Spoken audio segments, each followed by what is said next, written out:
Welcome back, everybody. This day we're going to talk about Black Panther versus Deadpool, issue number one.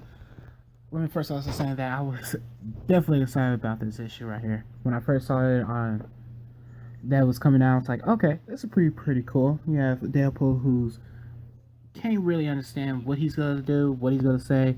And you have T'Challa who's basically everything he does is calculated to a point. You know what I'm saying? So I thought this versus a little interesting, so I'll definitely say let's check this out. But the first thing I gotta ask is like, what is the deal with now in comics? Every time there's a smart person, they gotta write him as like he doesn't know how to hold a conversation or doesn't know what to say in a conversation. Because we started off the comic book,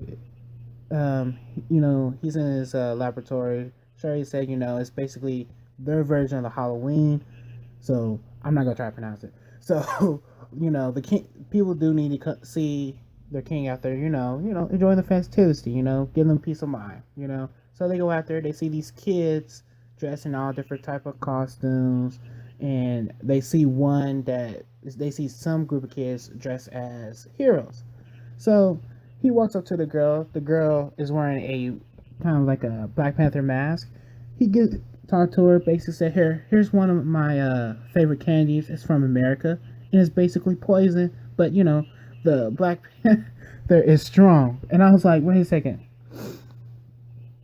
He's not that character from the Big Bang Theory where is it Sheldon, who don't know how to hold a basic conversation or know what to say. T'Challa is real inverse to be able to hold a conversation. You know what I'm saying? He knows what to say and what not to say. So, because I was like, why would T'Challa would never tell no girl that the candy is basically poison? Like, come on, people, come on.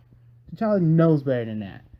But the girl ran behind her mom and cried, and he's like, "Did I say something wrong?" No. And she said, "No, you didn't." She just said that she don't got nothing to offer to you, King. That was it. So I was like, yeah, okay, sure. Fast forward that we finally get to catch up with Deadpool. Deadpool's doing a stitch. Basically, the record, one of the members of the wrecking crew, was trying to kidnap a bus full of private kids from Brooklyn and try to hold them to ransom. So Deadpool tries to save them, put a kid in front of a wheel and another kid at the bottom to control the gas pedal, and basically tell them to keep the hands on 10 and 2. Okay? And then went to the back of the bus, and right now he's just covered in pouches. Like, covered in pouches in the 90s. And they even make a joke about it, that he's covered from pouches from top to bottom. And then he said, oh yeah, I can't wait to quote this line, "Let's get dangerous." Really? Okay. But anyway, he pulls the thing out. It was basically a bomb, basically like a grenade type of thing, and destroy the whole thing. And by destroying this whole thing, shards and stuff from the bus goes and lands into one of the old guys, a mailman. Basically they call him the friendly hood mailman, and he has this shard, like this big metal deep, like sticking into his heart. So Deadpool takes him to the hospital, and he asks the doctor, "Is there anything she can do?" And she says basically nothing, because every time he breathes, the shards of the piece of metal just keeps getting closer and closer to his heart. So he asks, "There's got to be something." Well, if there's experimental stuff that we could probably try, you can use vibranium, and it would basically kind of like a magnet suck it up. And he said, "Oh, that's great. I know a person that would give me vibranium, because we're basically Avengers." Why would Deadpool think T'Challa would help him? What in his this? I understand, like he's insane, but why would you think T'Challa would give you something that they don't have plenty of no more? Like, I'm pretty sure he have heard of Doom War. You know what I'm saying? So he should know that And for T'Challa to save the world, save his country, my bad, he had to get rid of all of the vibranium. Like in his country, they had to go out in the world to find other vibranium. So, uh, okay, so Deadpool decides to call T'Challa and to ask to have a meeting with him. And T'Challa didn't want to, and apparently Deadpool was able to sneak in to the country of Wakanda. High tech, top of the notch security, the best in the world. Deadpool was somehow in a way to sneak into it. Even I was reading this, was like, how the hell did Deadpool do that? So you want to know how Deadpool do this? This is credit to the writers. Apparently, he paid a guy off, dressed up as an elephant, and then moved. That is how he got in there. I still don't explain it because then they would have to stop how he didn't get stopped once they let in Wakanda is mind blowing. But anyway, so he gets here, he gets in there, and then the first thing he says to the king is basically Swahili for no problems, which we all know is funny because Deadpool do nothing but bring problems straight off the bat. So T'Challa's like, how did he get here without us even knowing? And that's when he tells the story. And before he can finish the story, this is funny. T'Challa said, "Enough! Stop! No more. Don't want to hear no more." He asked, like, "What do you want?" And he asked for a little bit of piece of vibranium, just like a little bit of piece of vibranium. Like he put his two fingers close together, and he was like, "Just this much of vibranium." And the amount he shows, it makes sense that T'Challa asked, "So you want enough to make a bullet, basically?" And he's like, the thing is, he didn't even say no. He didn't even say no to the fact that, like, no, I'm not going to use it to make a bullet. And this is when Deadpool, going once again to break the fourth wall, states that, look, we all know how this is going to happen. We're going to have a misunderstanding. We're going to fight. We're going to find there's a bigger villain behind everything. We're going to team up. And then you're going to give me the piece of vibranium after we defeat the villain. So he said, how about we just skip all this? And you just give me the vibranium. And I was sitting here thinking, well, yeah, if you know that this is all going to happen due to a misunderstanding, then why won't you just tell T'Challa that the reason why you need this small amount of vibranium is to save a person's life? Does he do that? No. Why? Plot points. Plot. Gotta move the story along. People gotta move the story along. Because that makes sense. Deadpool don't make sense. So, instead of Deadpool trying to reason with him once again and talk to him, Deadpool attacks him. Like, literally trying to attack him in front of him, his sister, and, like, a whole bunch of bodyguards. What's this that even make? So, in a hand-to-hand combat between Black Panther and Deadpool, I don't think it's any surprise. I don't think anybody's going to debate. T'Challa's whooping him 10 out of 10 times. It's kind of like that old issue with X-Men when Wolverine lost his healing factor and they was at Wakanda trying to get something. I think they were trying to, like, rescue somebody or trying to get something. And Ben wants us to read it.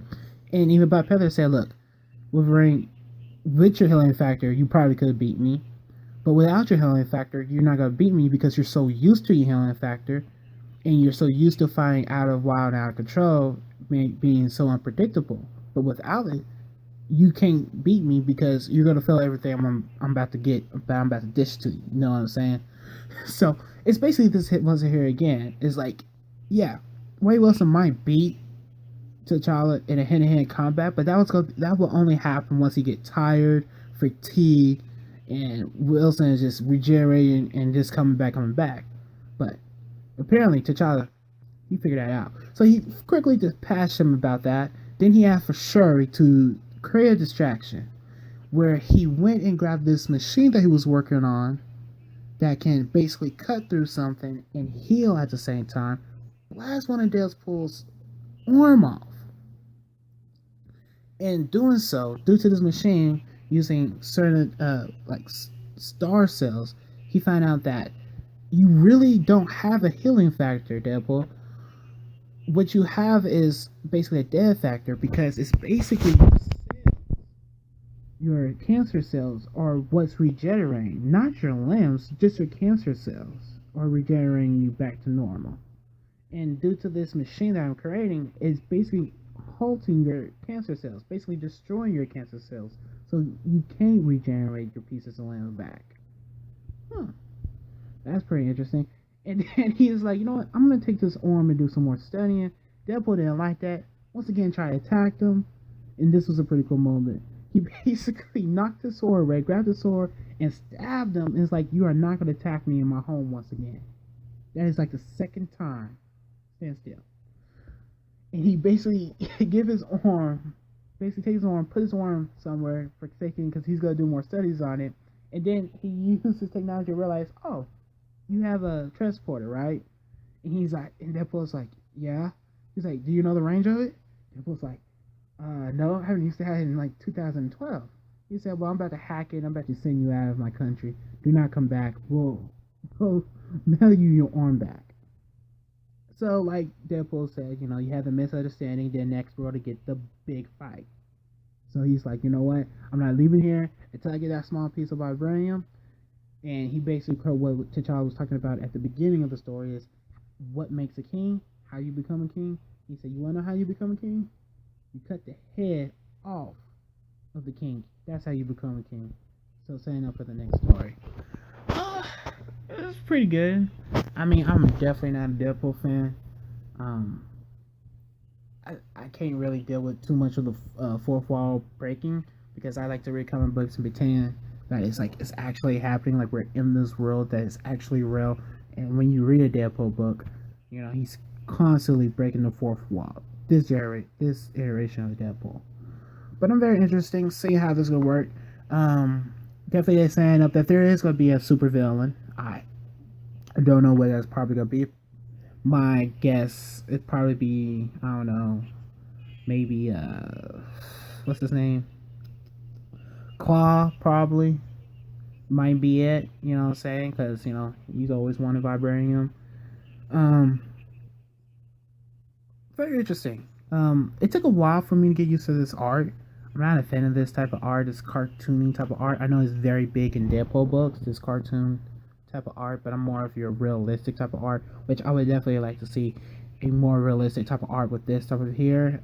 Even though it's goofy, but I think that would also play the factor of how Deadpool is insane because he knows he's in a comic book.